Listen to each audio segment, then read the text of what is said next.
এখানে দেখতেই পাচ্ছেন আমি একটা অনেক বড় ব্যাগ নিয়ে এসেছি। এখানে সব কিছু আমার বেকিংয়ের ইনগ্রিডিয়েন্টগুলো আমি গতকাল নিউ মার্কেট থেকে কিনে এনেছি। তো আপনাদের মাঝে শেয়ার করি যে আমি কি কি কিনে এনেছি, শেয়ার করে আপনাদের মাঝে দেখাই যে আমি কী কী জিনিস এনেছি আমার বেকিংয়ের জন্য। তো আপনারা দেখতে থাকুন ফুল ভিডিওটি।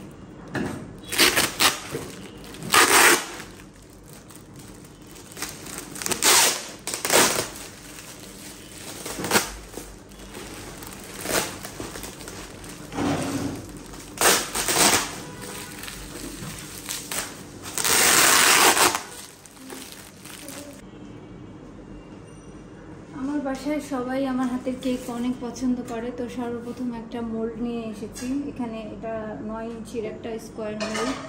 তো আমার মোল্ড আছে আমার কাছে কয়েকটাই, কিন্তু ওগুলো সব কয়টাই রাউন্ড মোল্ড, তাই স্কোয়ার একটা মোল্ড কিনে নিয়ে এসেছি। আর আমি বেশ কয়েকটা বোর্ড নিয়ে এসেছি, এখানে দেখতে পাচ্ছেন। তো এগুলো সব কিছুই হচ্ছে স্কোয়ার বোর্ড কেকের।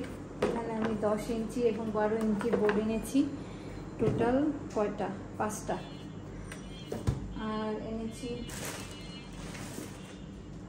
একটা ব্যাগ এনেছি। আমি একটা কেক বানিয়ে আমার বাসায় পাঠাবো। তো কেক ক্যারি করার জন্য একটা কেকের বক্স এনেছি।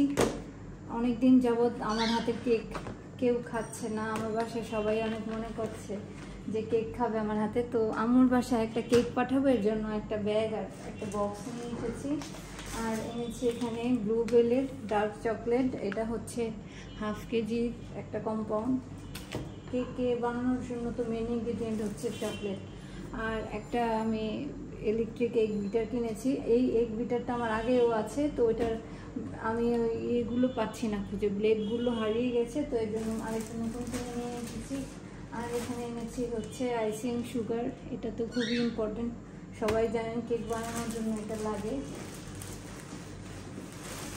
আর এখানে এনেছি আমি হচ্ছে কোকো পাউডার। তো আমি সবসময় মালয়েশিয়ান কোকো পাউডারটা ইউজ করি। মালয়েশিয়ান কোকো পাউডারের কেক অনেক সুন্দর কালার আসে আর কেকের টেস্টটাও ভালো হয়। আর এনেছি এখানে ডার্ক চকলেট চিপস। এটা হচ্ছে 100 গ্রামের মতো।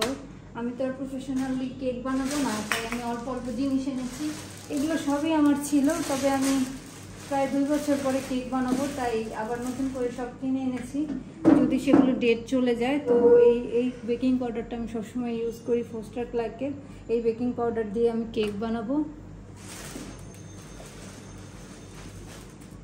আর এনেছি আমি এখানে হোয়াইট চকলেট চিপস। আর হচ্ছে এটা চকলেট ইমালশন, এটা তো অবশ্যই লাগবে কেক বানানোর ক্ষেত্রে। বেকিং পাউডার বেকিং পেপার এনেছি। তো বেকিং পেপারটা অবশ্যই কেক বেক করার সময় কাজে আসবে। আর আপনারা যদি আমার হাতে কেকের রেসিপি চান, কমেন্ট করে জানাবেন, আমি কেকের রেসিপি আপনাদের সাথে শেয়ার করব খুব তাড়াতাড়ি। এটা দিয়ে হচ্ছে কেক টেস্ট করার জন্য এনেছি যে কেকটা সব সুন্দর মতো হয়েছে কিনা। আর ডেকোরেশনের জন্য আমি কিছু সুইট বল এনেছি, এই 3টা। তো এই কেক ডেকোরেশনের ক্ষেত্রে আমার এই 3টা কাজে আসবে। আর এটা হচ্ছে ভ্যানিলা এসেন্স। ভ্যানিলা এসেন্সও অবশ্যই লাগে কেক বেক করার ক্ষেত্রে। আর এটা হচ্ছে কেক ডেকোরেশনের জন্য যে পাইপিং ব্যাগটা ইউজ করি সেটা।